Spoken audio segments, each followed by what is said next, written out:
I'm Nancy Liu of NewsNation. There is a lot of anxiety throughout the supply chain in which truckers are a key piece in getting consumer goods to your door. Now that tariffs have kicked in for Canada, at least, there's word of trucks actually turning around at the border to avoid that 25% tariff to customs. We had some clients that held some trucks back, like I said earlier.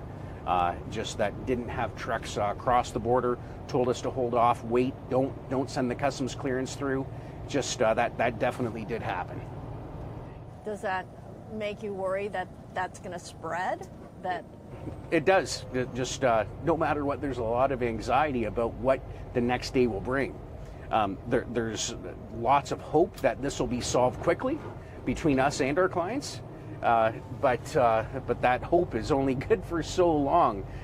Really, we'll see what happens here come next Monday. I think that'll be the telltale with what goes on. Greg Dubuque is a third-generation trucker, and like many others in the industry, he's worried and anxious over an uncertain future. But things continue to roll at Liberty West Trucking, which has been transporting goods between the U.S. and Canada for decades.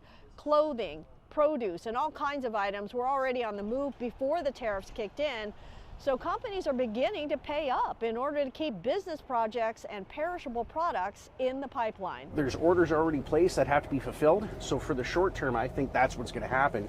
We're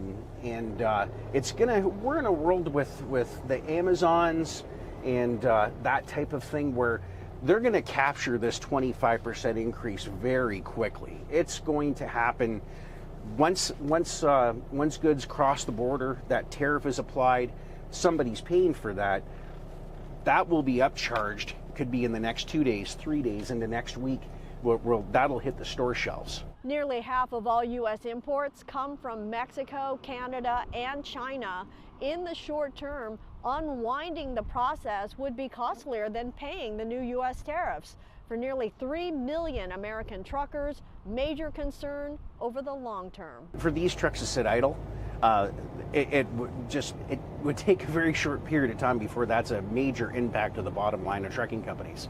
So we need to keep our wheels rolling, that's for sure, and rolling with good customer freight that pays the bills. And if that's not there, that would really hurt our industry in the short term. How painful is just one day? One day to us with 40 trucks, we're somewhere around the neighborhood of $50,000. If the fleet was to stop in one day, that's what the cost would be.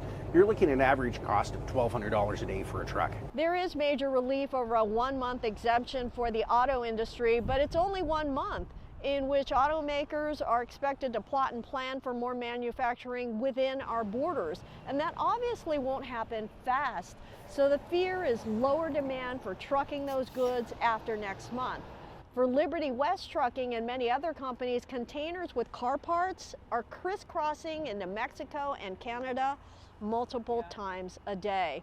Now, American truckers were a key voting bloc for President Trump last year, so hope is now hinging on that support.